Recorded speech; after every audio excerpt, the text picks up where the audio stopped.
ಪಂಚಾಕ್ಷರ ಮನೋಪಮಾನ್ ಪಂಚಸೂತ್ರ ಕೃತವಂತೆ ಪಂಚಾಚಾರ್ಯ ಜಗದ್ಗುರು.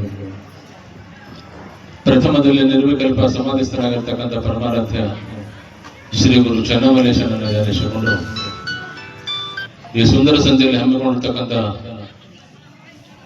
ಯಾತ್ರಾರ್ಥಿಗಳಿಗೆ ಶುಭ ಕೋರ್ತಕ್ಕಂಥ ಸಂದರ್ಭದಲ್ಲಿ ವೇದಿಕೆ ಮೇಲೆ ಆಶೀರ್ವಾಗಿರ್ತಕ್ಕಂಥ ನಮ್ಮವರಾಗಿರ್ತಕ್ಕಂಥ ನಿಲ್ಲೂರಿನ ನೀಲಕಂಠೇಶ್ವರ ಮಠದ ಪೀಠಾಧಿಪತಿಯಾಗಿರ್ತಕ್ಕಂಥ ನಮ್ಮೂರಿನ ಶರಣಯ್ಯ ಸ್ವಾಮೀಜಿ ಅವರೇ, ಬಸಲಿಂಗನವರೇ, ಶಿವದಾಸ್ ಅವರೇ, ಸರ್ವ ಮಮತೆಯ ತಾಯಂದರೆ, ಅಣ್ಣ ತಮ್ಮಂದರೆ, ಇಲ್ಲಿ ತನಕ ಯಾತ್ರೆ ಬಗ್ಗೆ ಕೂಲಂಕುಷವಾಗಿ ವಿಚಾರವನ್ನು ಮಾಡಲಾಯಿತು. ದೇಶದ ನೋಡ್ಬೇಕಂತ ಕೋಶ ಓದ್ಬೇಕಂತ ಅಂದ್ರೆ ಮನುಷ್ಯ ಮುಕ್ತಿ ಸಿಗ್ತದೆ. ದೇಶ ನೋಡ್ಬೇಕು, ಕೋಶ ಓದ್ಬೇಕಂತ ಪುಸ್ತಕ ಓದ್ಬೇಕು, ಒಳ್ಳೆ ದೇವರ ಶರಣರ ಸಂತರ ಚರಿತ್ರೆ ಓದಬೇಕು. ನಮ್ಮೂರಿನ ಜನ ಹೋದ ವರ್ಷ ಮತ್ತು ಈ ವರ್ಷ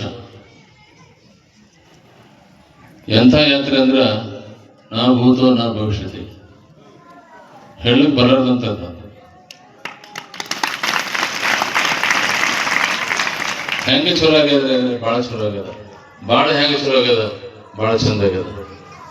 ಅದಕ್ಕೂ ಮತ್ತೊಂದು ಅರ್ಥ ಇಲ್ಲ, ಉತ್ತರ ಇಲ್ಲ. ಅದಕ್ಕೆ ಕಲಸಕ್ರೆ ಯಾವ ಕಡೆ ರುಚಿನೇ ಇರ್ತದ, ಹಿಂದ ಕಡ್ರಿ ಮುಂದೆ ಕಡ್ರಿ ಮುಗಲ್ ಕಡ್ರಿ ಕಲಸಕ್ಕೆ ರುಚಿ ಇರ್ತದ. ಅದು ಯಾತ್ರೆ ಹೆಂಗೈತೆ ಅಂದ್ರ ಭಾಳ ಚಲೋ ಆಯ್ತು.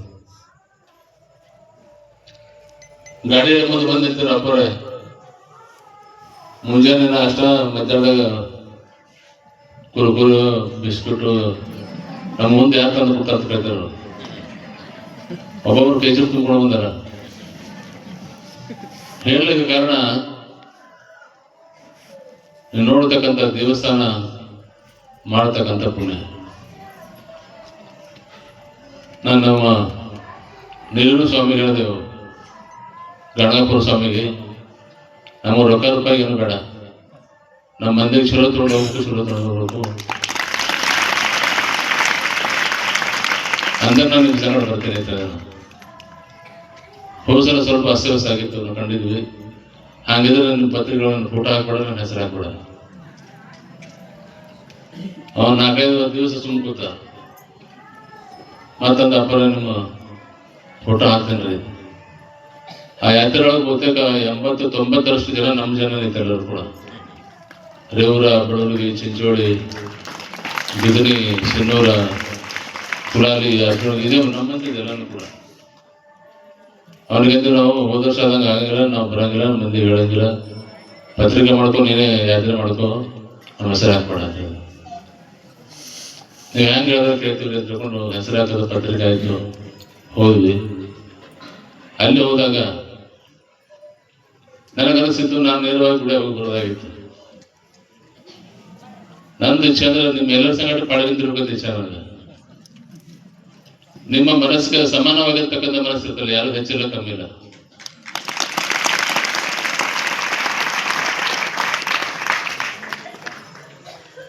ಅಷ್ಟು ನಿಂತ್ಕೊಂಡು ಪಾಳಿ ಹಚ್ಕೊಂಡು ಹೋಗಿ ದರ್ಶನ ಮಾಡಿ ಬಂದಿವೆ. ಎಲ್ಲರೂ ಕೂಡ ಶಾಂತಿ, ಅವ್ರ ಮುಖ ನೋಡ್ಬೇಕು, ಎಷ್ಟು ಶಾಂತಿ ಇರ್ತೈತೆ. ಎಲ್ಲ ತಾಯಿದ್ರು ಅಣ್ಣತಮ್ಮದಿರೋದು ಅಲ್ಲೇನೋ ಒಂದು ಸುಖ ಅದ.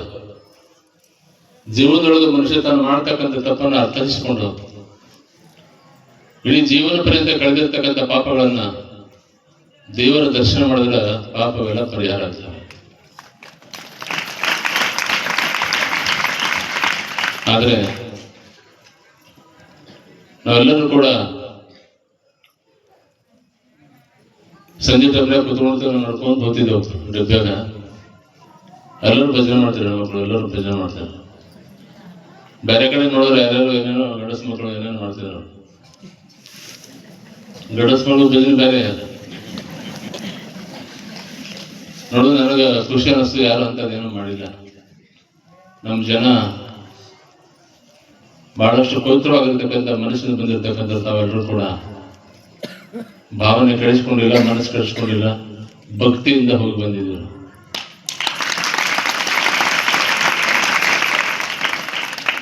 ಒಬ್ಬೊಬ್ರು ಏನೇನೋ ಆಗ್ತಿರ್ತಾವ. ನಾವು 2 ಸಲ ಹೋಗಿ ಬಂದ್ರೆ ಯಾರಿಗೂ ಒಂದು ಮುಳು ಚುಚಿಲ್ಲ. ಕಾರಣ ಲಿಂಗೈಕ್ಯ ಚರ್ಮೇಶ್ವರ ಮುತ್ತನ ಆಶೀರ್ವಾದ. ಆಗ ನಮ್ಮ ಶರಣಸ್ವಾಮಿ ಹೇಳಿದ್ದು ನನಗೇನು ಒಟ್ಟು ಗೊತ್ತಿಲ್ಲ.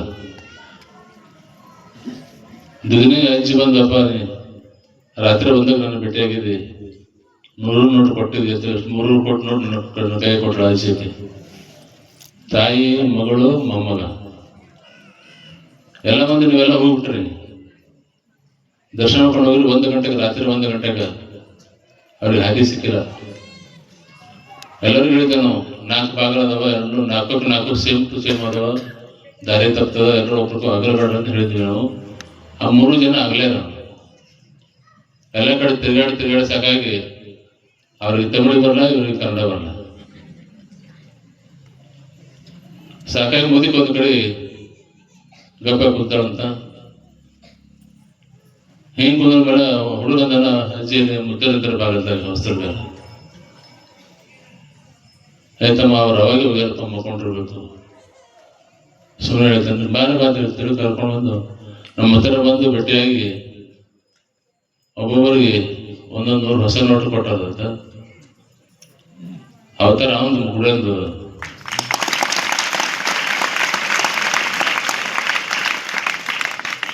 ಹೊಸ ನೋಡಿ ತಗೊಂಡು ಹಿಂಗೆ ಸೀದಾ ಅವರಿಗೆ ಅನ್ನ ಚತುರ್ಸಿದ್ದಾಗ ನೋಡ್ಕೊಂಡು ಊಟ ಮಾಡಿ ಅಂತ ಕಳಿಸ್ಕೊಟ್ರಂತ. ನನ್ನ ನಿನ್ನೆ ಟ್ರೈನ್ ಬಂದು ಹೇಳ್ತಾ ಜಗದಪ್ಪ, ರೊಕ್ಕ ನೀವೇ ಕೊಟ್ರಿ. ಇವೆಲ್ಲ 100 ನೋಟ್ 3ಗೆ, ಅಜ್ಜಿಗೆ, ಮಗಳಿಗೆ, ಮೊಮ್ಮಗನಿಗೆ. ನಮಗೆ ತಗೊಂಡ್ರೆ ಅವ್ರು ಮುದ್ದೆ ಕೊಟ್ರೆ ನೀವೇ ತಗೋರತ್ರಿ ಅಂದ್ರೆ ನನಗೆ.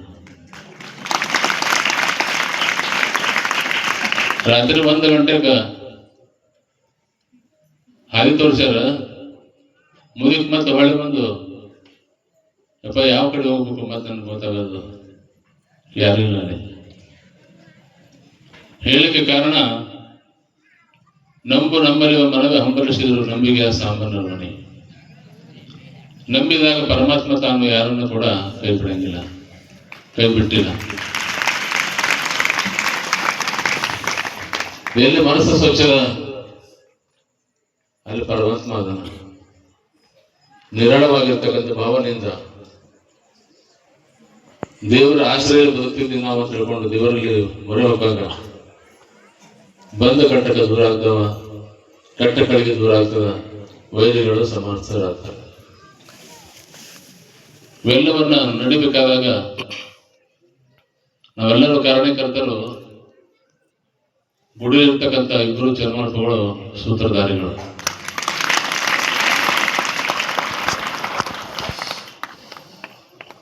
ಆ ಸ್ವಾಮಿಗಳಿಂದ ನಾವು ರೊಕ್ಕ ನಮಗೆ ಬೇಡ, ಮುದ್ದೆ ಸಾಕಷ್ಟು ಕೊಟ್ಟಾರ, ರೊಕ್ಕ ತಗೋರಪ್ಪ ಅಂತ ಹೇಳಿ ಹೆಸರು ತೆಗೆಸ್ಬೇಕಾದ್ರೆ ಹೆಸರು ಹಾಕಂಗಿಂತ ನಮ್ಮ ಮಂದಿ ಕರ್ಕೊಂಡ್ ಬರ್ತೀನಿ ಅಂದ್ ಮಾತು ಅವ ಸ್ವಾಮಿ ನಡೆಸ್ಕೊಟ್ಟಾನ. ಯಾಕಂದ್ರ ರೊಕ್ಕ ಬರ್ತದ ಹೋಗ್ತದ, ಸಂಪತ್ತು ಬರ್ತದ ಹೋಗ್ತದ, ಆದ್ರೆ ಕೆಟ್ಟ ಹೆಸರು ಅಂತಕ್ಕಂಥದ್ದು ಕಪ್ಪು ಚುಕ್ಕಿಯಾಗಿ ಜೀವನ ಉಳಿತದ. ಹಾಗಾಗಿ ಅವ್ರಿಗೆ ಅಂದ್ರೆ ನಾವು ರೊಕ್ಕ ಬೇಡ, ವ್ಯವಹಾರ ಕಮರ್ಷಿಯಲ್ ವ್ಯವಹಾರ ನೀನೇ ಮಾಡ್ಕೊಳಪ್ಪ ಅಂತ ಹೇಳಿ ತಮ್ಮನ್ನೆಲ್ಲ ಕರ್ಕೊಂಡು ಹೋಗ್ತಕ್ಕಂಥದ್ದು ನನ್ನ ಭಾಗ್ಯ ಅಂತ ನಾನು ಅಂತೀನಿ.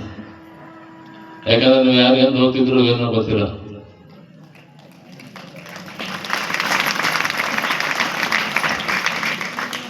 ಒಂದ್ಸಲ ಜಮಣಿ ರಾಜು ನನಗಂದಿದ್ದ, ಅಪ್ಪರ ಯಾತ್ರೆ ತೆಗೆದೆ ತೆಗಿತೀನಪ್ಪ, ನಮಗೆ ರೈಲ್ವೆ ಬೇಕಾಗ್ತದೆ, ಜೀಪ ಕಾರ್ ಕಟ್ಟಂಗಿಲ್ಲ, ನಮ್ಮ ರೈಲ್ವೆ ಬೇಕಾಗ್ತದೆ ಅನ್ಕೊಂತ ಇಲ್ಲಿ ಬಂದಿತ್ತು. ತಯಾರಾಗಿ ಹೋಗಿ ಕೂಡ ಬಂದ್ವಿ.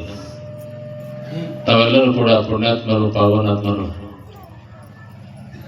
ಅಂತ ಒಂದು ದೊಡ್ಡ ದೇವಸ್ಥಾನ ಇರ್ತಕ್ಕಂಥ ಸಾಕ್ಷಾತ್ ಪರಮಾತ್ಮ ಸ್ವರೂಪಿಯಾಗಿರ್ತಕ್ಕಂಥ ದೇವರನ್ನು ದರ್ಶನ ಮಾಡಿದರೆ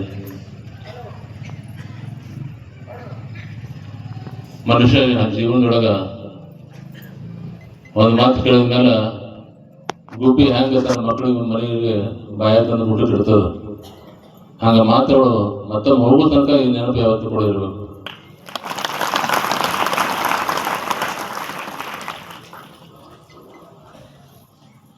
ಇವತ್ತು ಮಾಡಿದ್ ಕೂಡ ನಾನು ಬೇಡ ಅಂದಿದ್ದೇನೆ, ಸುಮ್ಮನೆ ಯಾಕೆ ಮಾಡ್ತೀರಪ್ಪ, ನಾವು ಸನ್ಯಾಸ ದಿವಸ ಹೋಗೋರೆ ಇದಕ್ಕೆ ದೂರ ನಾವು ಬರೋರು ದಿವಸ ಮಾಡೋಕ್ಕಾಗಿಲ್ಲ.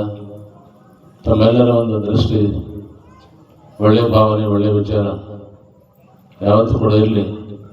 ಆ ಚನ್ನಮನೇಶ್ವರನ ಕೃಪೆ ಆಶೀರ್ವಾದ ಸರ್ವರಿಗೂ ಕೂಡ ಕಾಪಾಡಲಿ ಅಂತ ಹಾರೈಸಿ ಎರಡು ಮಾತುಗಳು.